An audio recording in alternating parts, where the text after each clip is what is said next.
आज जो हम लोग जिस बीमारी के बारे में बात करने जा रहे हैं, जिसे ग्लाकोमा या काला मोतिया कहते हैं, ये एक सिंगल बीमारी नहीं है, ये ग्रुप ऑफ डिसऑर्डर्स है जिसके अंदर अ, ऐसी स्थिति उत्पन्न हो जाती है जिससे कि हमारा जो कैप्चरिंग डिवाइस है, आई, जिसे हम अपना कैमरा बोल सकते हैं, लोगों के फोटोग्राफ्स को परसीव करने के लिए, और उसका जो एनालिटिक डिवाइस है, एनालिटिक एरिया है जो ब्रेन, उस दोनों के बीच में ऑप्टिक नर्व होता है, उसमें कमजोरी और परमानेंट डैमेज होने की संभावना होती है, चाहे वो जिस भी कारण से हो।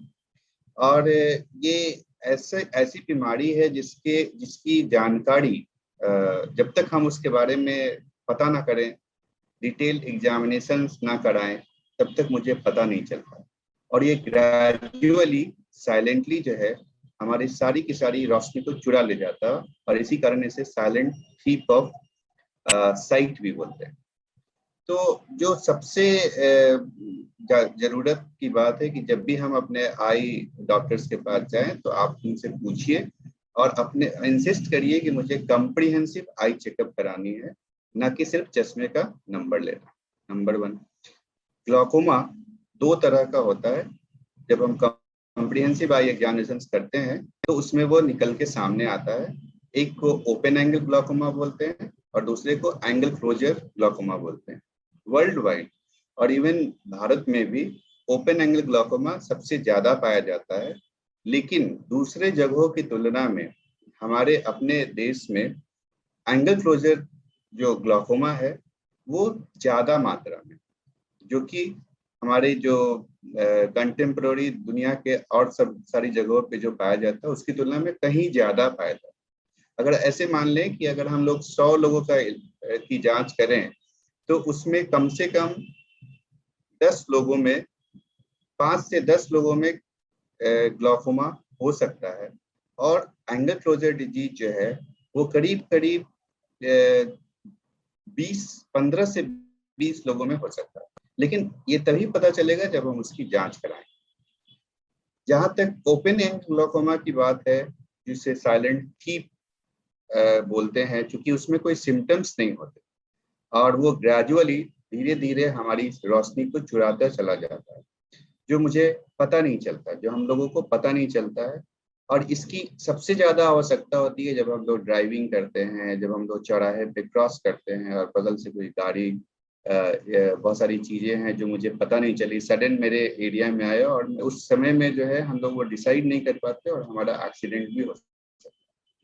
दूसरा जो कॉमन फॉर्म है जो कि एंगल क्लोजर डिजीज है, उसमें लोग, ज्यादातर जो लोग हमारे पास आते हैं आई के लिए, वो रेफर्ड आते हैं, न्यूरोलॉजी से आते हैं, मेडिसिन से आते हैं, उन्हें कॉमन हेडेक्स होता है। तो कोई भी अनएक्सप्लेन्ड हेडेक जिसका कोई कारण नहीं पता चल रहा है, वो एंगल क्लोजर ग्लाकोमा की वजह से हो सकता है। और कभी कभी जब हम बहुत नेग्लेक्टेड केसेस में बहुत तेज दर्द हो सकता है, आंखों में लाली आ जाती है, जिसकी वजह से हम उसे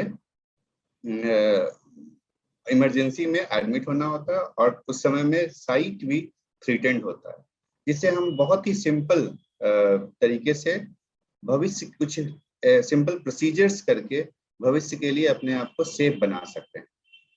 जहाँ तक ये ओपन एंगल ग्लाकोमा की बात है, ये जेनेटिक होता है। अगर घर में किसी को भी ग्लाकोमा है तो आपको ग्लाकोमा होने का खतरा बहुत ज्यादा है, स्पेशली दादाजी के तरफ में, नाना जी के तरफ में, अगर किसी भी फैमिली साइड में ग्लाकोमा है तो आपको ज्यादा हो सकता है।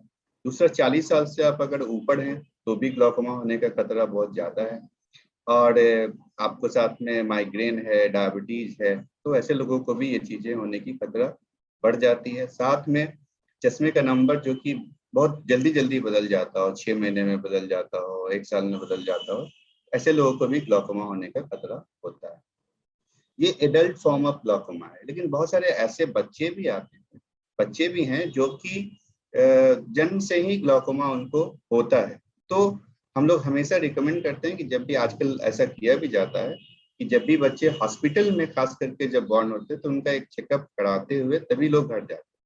लेकिन अगर घर पे होते हैं तो आपकी घर के मुखिया की जिम्मेवारी है कि वो एक बार अपने बच्चों को आई चेकअप के लिए भी जरूर हॉस्पिटल में लेके आए विद इन अ मंथ। कैसे इसे हम डायग्नोज कर सकते हैं, पता कैसे कर सकते हैं? तो मैंने सबसे पहले कहा कॉम्प्रिहेंसिव आई एग्जामिनेशन, जिसमें कि आई का प्रेशर, आई का के फंडस की जांच और आंख का के चश्मे की जांच, ये सारी चीजें उसमें इंक्लूडेड होती है। साथ में अगर किसी फिजिशियंस को, ट्रीटिंग फिजिशियंस को सस्पेक्ट होता है तो उसके अनुसार वो फर्दर टेस्ट बता सकते हैं, जो कि उसके इलाज और डायग्नोसिस में दोनों में मदद करता है। जहां तक के ट्रीटमेंट की बात है, ग्लाकोमा 90% केसेस में हम लोग ड्रॉप्स मेडिकेशन से ठीक कर सकते हैं, जस्ट लाइक डायबिटीज और आस्थमा, जिसमें कि ये जब एक बार हो गया किसी को तो वो जिंदगी भर आपके साथ रहना है। तो अपने साथ साथ ग्लाकोमा का भी ख्याल रखना होगा, उसके लिए सही समय पे दवा लेनी पड़ेगी। कुछ ऐसे भी कंडीशंस आते हैं जो कि जहाँ पे जब हम लोग दवा से उस प्रेशर को मेंटेन नहीं कर पाते हैं, जहाँ पे हम उस ऑप्टिक नर्व से नुकसान होते रहता है, तो उस कंडीशंस में हम लोग को सर्जरी करनी पड़ती है, और वो ऐसा 10 से 15% लोगों में होता है। कुछ ऐसे भी लोग हैं जिनको ट्रॉमा हो गया है, मतलब रोड ट्रैफिक, आंख में चोट लग गई है, वैसे लोग को भी खतरा बहुत ज्यादा रहता है और उन लोगों में सर्जरी करने की जरूरत जल्दी पड़ सकती है। रही बात एंगल क्लोजर ग्लाकोमा में, लेजर ट्रीटमेंट्स भी आ गए हैं, और इवन लेजर ट्रीटमेंट सबसे पहले करना पड़ता है ताकि उन लोगों में दवा भी काम कर सके। तो लेजर एक ओपीडी प्रोसीजर है, उसके लिए कोई बहुत बड़ी सर्जरी नहीं है। आप जैसे आते हैं 2-3 घंटे में आप घर भी जा सकते हैं और अपना सारा काम भी कर सकते हैं।